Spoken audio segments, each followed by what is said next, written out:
Hello, welcome to the Project for a New African Age page. This evening we'll look at the theme, a time to plant a build. After the song in the background is playing. Thanks for joining me. Everything you put your hand go up. You never open doors. You said go be a boss. Amen. Amen. Everything you put your hand go up. You never open doors. You said go be a boss. Amen. Amen. Every hustler getting paid. Where the hustle go come to pay. Your own in double day. Amen. If you don't find work, do your own. God said go do his own. And flesh go cover bone. Amen. Amen. If you believe it, say amen. If you believe it, say amen. If you believe it, say amen. Amen. Amen. Everything you put your hand go up. You never open doors. You said go be a boss. Amen. Amen. Everything you put your hand go up. You never open doors. You said go be a boss. Amen. Amen. Sister, we one by your sins until when they find the key. One day you go countries. Amen. Amen. You're not when I'm losing job. Landlord come to do like God. One day you go be landlord. Amen. Amen. Good news go locate you. What you see in no day. If you believe it, say amen. No. Amen. Amen. Everything you put your hand go up. You can go open doors. You said go be a boss. Amen. Amen. Everything you put your hand go up. You can go open doors. You said go be a boss. Amen. Amen.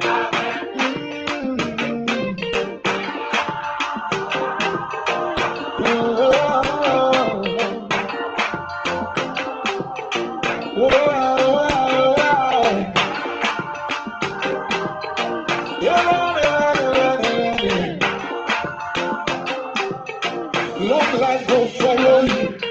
Strangers go favor you. Great men go honor you. Amen. Amen. One day you go sign the check. You said go drive a pencil. This life go still make sense. Amen. Amen. Your children go make you proud. Bad people no go pull you down. One day you go run this town. Amen. Amen. You said go spray me money. Amen. Baby go buy you a me. Amen. You said go host the party. Amen. Amen. Amen. Amen. Don't go to go be your friend. Amen. To the Lord go be your friend. Amen. To the God go be your guy. Amen. Amen. Amen. Amen. You can do go be your guy. Amen. If someone go be my guy. Rabbi, you go be my guy. Amen. Amen. Amen. Amen. Your life no go end in shame. Amen. Your business go bring you gain. Amen. If you believe it, say amen. Amen. Amen. Amen. Amen. Amen. Yeah, that is Timmy Dakolo with Amen. Welcome to my editorial page known as the Project for a New African Age. Next month, this page will be 2 years old. And this is a page dedicated towards matters to do with Africa, Africa rising, African integration, African renaissance, everything to do with Africa rising this century. I created this page because I believe it's an African century. Yes, I know, as a Christian myself and others being Christians, we all believe we are living in the end times. But you don't be surprised if 2050 Christ has not shown up, if by the grace of God we are all alive. In fact, don't even be surprised if by 2100, by the end of the century, Christ has not shown up. It is true we are in the end times, but like Bible itself says, nobody knows the hour or time. And the fact that we are living in the end time doesn't mean that we should not work towards progress. We should not work towards advancement of our personal lives, of our families, of our nations, of our continent, of our race, and everything which concerns us. No, we have to show the glory of God in every sphere we find ourselves. We have to brighten the corner in which we live. For someone, his corner is only his family and his business. For another person, his corner goes beyond that. It goes to his community, it goes to his nation, it goes to his sub-region, it goes to his continent, it goes even to the whole world and the generation around. Because God is the one who gives anointings and callings and ordinations and giftings and everything. And certain gifts are localized. God is giving you so that the impact will be local. Maybe your family, your friends. Others too may be national. Your family, friends, the nation, your church, whatever. Your town, whatever. And then others are continental and others are global. So on this level, everybody has to brighten his corner. So if your corner is the world, so be it. If your corner is your continent, so be it. If your corner is your nation, so be it. Your sub-region, so be it. If your corner is just your family, so be it. According to the measure of your faith and according to the talents you've been given. But the Project for the New African Age was created as a platform where issues to do with Africa and African Renaissance, projections, analysis of current affairs to do with Africa, the quest for African integration, African unity, because Africa is a nation. Africa is a nation. All these teams are coalesced here, and the idea is to have editorials, is to have videos like this, talking about issues. The issues I'm going to talk about is nothing strange. It's things people have talked about and everything. But the whole point is to coalesce the points of view and everything in one forum. And Facebook offers us the opportunity. That's why I created this page almost 2 years ago, in June 2019, to spearhead this. This page has a sister page which is 10 years old. That is the letter from the future page. That is more global and more general towards a lot of. This is solely dedicated towards issues to do with Africa and African Renaissance. Now, the African Renaissance, though it is African, it is mainly centered in Africa, in the geographical location called Africa. The idea behind it is not just Africa. It just so happens, whether fortunately or unfortunately, that apparently the most oppressed people around the world and the least developed part of the world is Africa. Actually, the Project for a New African Age agenda is for all oppressed people around the world who have been denied economic emancipation, political emancipation, the ability to grow to their potential. It is my belief that this century God will empower such regions of the world, such nations, and such people to be able to make it up. And so Africa falls in that. They say we are least developed, underdeveloped, whatever they mean. I'm sure I enjoy my life more than 90% of Americans, but they say we are least developed. No problem. Those metrics God will judge. That's why when they do happiness in these countries who claim to be where they usually don't end up at the top. But let's just leave the argument for another day. This evening, what I want to do is to talk under a theme, a time to plant and build. I personally believe Africa is in a season where we are supposed to plant and build. By plant and build, what do I mean? You know, God told the prophet Jeremiah in Jeremiah 1:10 that I have set you this day above the nations to pull down, to destroy, to plant, and to build. What was God telling Jeremiah? Jeremiah was to pronounce God's judgment upon nations, the nations of the day, the superpowers, including his own nation, Israel, Babylon, Assyria, and all those countries. And whatever he said, it came to pass. So Jeremiah planting and building was more spiritual. What the thing is called, akin to what God did when he said, "Let there be light." You know, sometimes when you are in a forum like this discussing, people say, "Oh, they are doing talk shop." If you're a spiritual person and you understand spirituality a bit, you will understand that it all starts by talking. That is what happened in the beginning. God himself, when the cosmos was in confusion, when he came, he didn't take a spanner himself personally, the Father, to do. He said, "Let there be." So the word must go forth. It's the word which creates. The word has creative power. Yes, there's a point to roll down our sleeves and do the work. That's why we talk. We talk so that people who have energy, like the team in Africa, who want to roll down their sleeve, will know how to build. Because it's not just a matter of building. It's building and building to last. It's building and building quality and building well. It's building and building to leave a legacy to hand over to generations. It's building and building with a culture for which, even if we cannot improve upon it successively, we should at least maintain. That is the kind of body we want to build. So the idea is not just to build and just build. A lot of things have been built, but they are no more.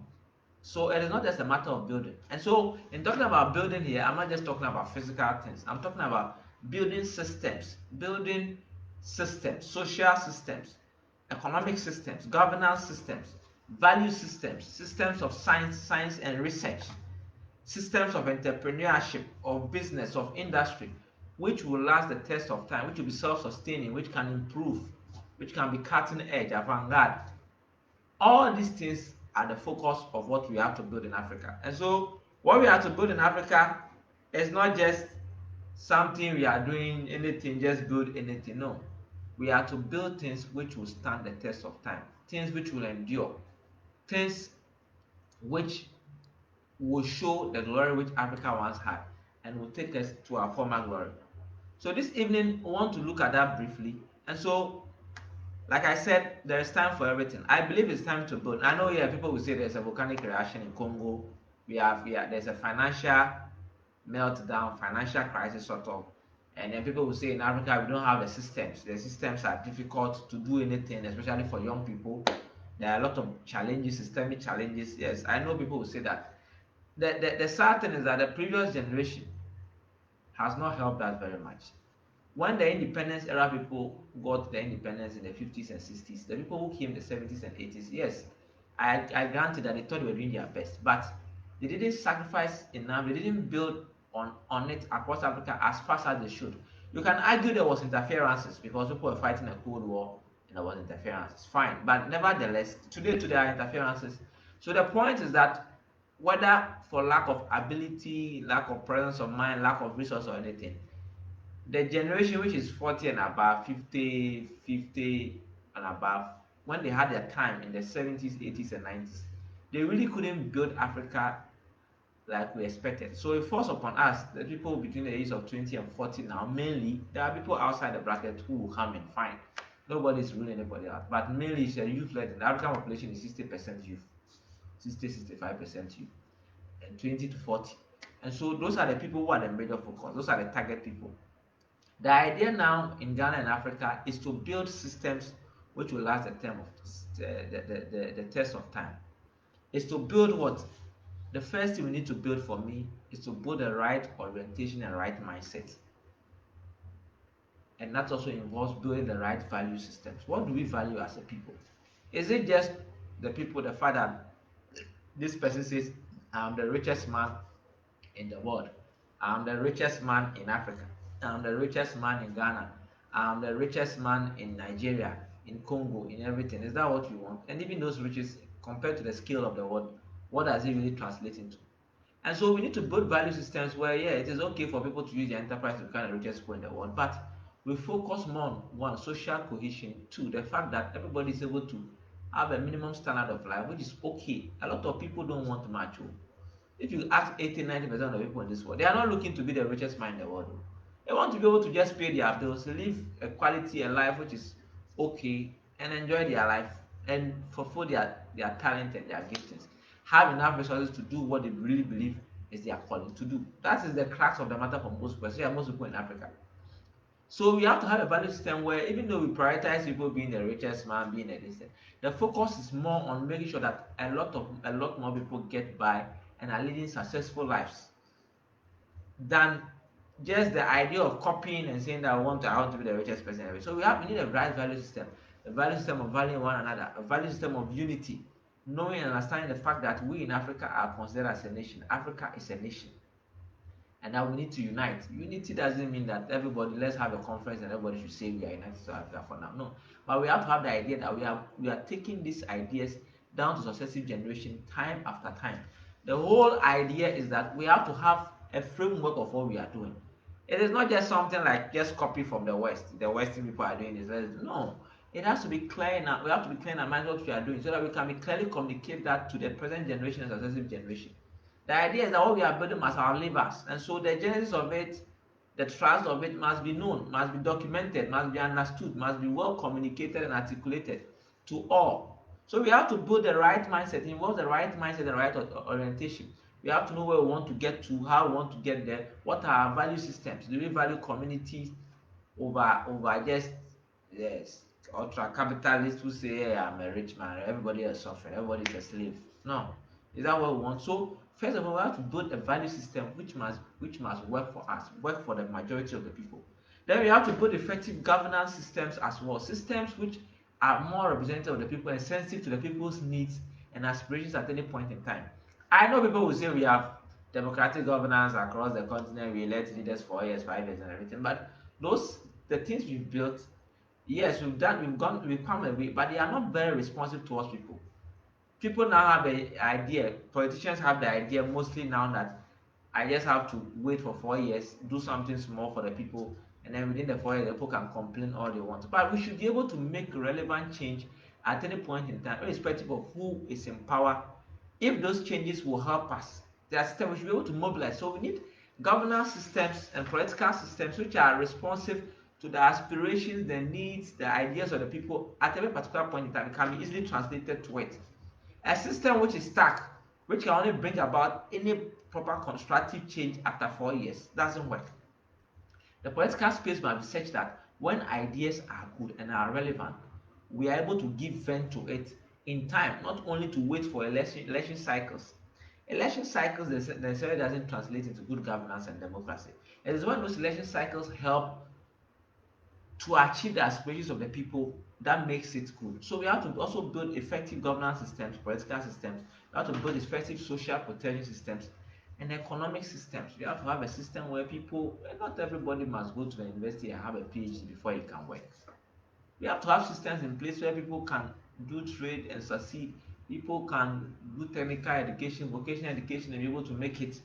We need proper economic and social system. Social system where the social protection is ironclad. Not any system where it's say social security, but you get take home 300, 400 Ghana cedis a month. No, we need systems, and these are things we have to think about and build. It is okay to always rant and to say our leaders are leaders. Yes, it is true, they are our leaders. But the point is, if they are out of touch, what do we as young people do? Do we continue just complaining our leaders and insulting them? The insult may not bring much. It may prick some of them, yeah, but what's the point? It is about mobilizing, organizing, and building systems and building things, bringing ideas. So we have to build good social and economic systems, build good businesses, enterprise and industries. And this is how to some of these businesses and have to involve collaboration. We should get away from this mindset where everybody wants to be a shareholder and owner of a business as one person so that he'll call all the shots. Young people must be able to cooperate in their countries and across borders to build things which will last, which will grow into bigger things to serve the whole continent and to serve the race. Rather than thinking that they have the idea that okay, I just want to have, yeah, you can start small, but when there's a need for to be synergies, be flexible enough. We need a lot of flexibility and understanding of what we are doing. That's why we need a wider framework which works. We need to build effective arts and culture, sports, music. All these things are things we should use. We should build it in a commercial way, which will help the young people involved in these things get by and live an okay life, live a successful life, have enough resources from these things. When these things are attractive, it creates employment, it helps, and it helps lift us all up. Also, we have to build good scientific systems. We have to build good research institutions, research and development institutions, theoretical physics lab, chemistry labs. I'm not saying we don't have some, but we have to build it into the Max Plancks in Germany, the ones in America, the top ones. We need a good lab for innovation, for research and development, and all these things. If we don't have the money for it, we can decide to come together, build a couple else, one here. Every 5 years, we even build one here. After a period of time, it's all involves us understanding that as Africa, we are seen as one, so that we can build all these things. So yes, it's true. There's COVID, there's financial crisis, there are difficulties and challenges in the system, but we can still plant, we can still build these things. We can still do it. It is not that it's impossible to, it's possible to do. And so in our attempt to brighten our corner, we have to have all these things. Look, if you have one house and a structural engineer came to your house and did an assessment and said, this house is about collapsing. And if you're not careful, to collapse on you and your family. Are you going to sit there and say, okay, I don't have any choice? Maybe that's the only house you have. So you say, I don't have any choice. So you will not seek to rent another house or build another house if you have the means, if you have a spare land. Are you going to wait for it to collapse on you and destroy your family? And if you destroy your family, even if it doesn't destroy your family and you collapse, why are you going to stay? So we may bash the system we currently have and everything, but if we want to get things better, we have to start building new things in place. Yes, what we are building may not be the status quo for now, but when we build, the time will come when the old order which is fading and falling away will go off, and then what we are building will now replace it. As we all know, nature abhors a vacuum. So we cannot be castigating it, because God told Jeremiah that destroy. So some of the systems and old systems which have not worked, they will be destroyed. They are being destroyed. But what is going to replace it? It is easy to break down and to destroy. It is more difficult to build. So it's easy for us to think that, okay, we want to break down the old systems which we are in, they are not working, they are this and that. That is fair enough. But what is replacing it? What are we building in its place? It is easy to tear down. If you want to build to tear down a building, it maximum 2 days. If you have a good roller, you can destroy it. But if you want to build that same building, even the foundation alone, look at the number of days and months it may take. And so building is always difficult. That's why we must start early. Let's stop waiting for perfect time, perfect conditions. We need to close ranks and collaborate. Cooperation is important, because what we are doing, we are not building it for just ourselves. We are building it for generations yet unborn. We have to have the long-term view in mind, like the Chinese. We have to stop thinking short-term. Nobody is thinking is saying do not think short-term in addition to your long-term thinking. But we must have the idea that what we are building may have to outlive us or should outlive us. When we have that perspective in mind, we'll see the picture, and our attitude towards building will be more measured and more calculated than just wanting to build for our own self. Yeah, me too, I build this thing and everything. It is okay to get adulation, but that should not be the focus. We need to build things which will last, which will outlast our children, our children's children, and everything to come. And so let's have all these things in mind, that it is time to build. This is just to a sort of a talk to tell my fellow youth, especially people between the age of 20 and 40. It is time for us to build. If you want to start that business, start that enterprise, it is time to build it. You are never going to have any perfect conditions to launch that thing. If a project you want to do, if it's a research you want to do, if something you want to do, it is time to start it. If you need people to work with, to collaborate with, be prepared to do that. Let's stop waiting for perfect timing. When you have like minds, free yourself. Don't be in this mindset of Achu and Sons, where in Ghana everybody wants to be something and Sons. Me and only my children, me and all, those things don't have those subsistence level of growing things. It doesn't outlive a certain after a certain time, it goes down and dies.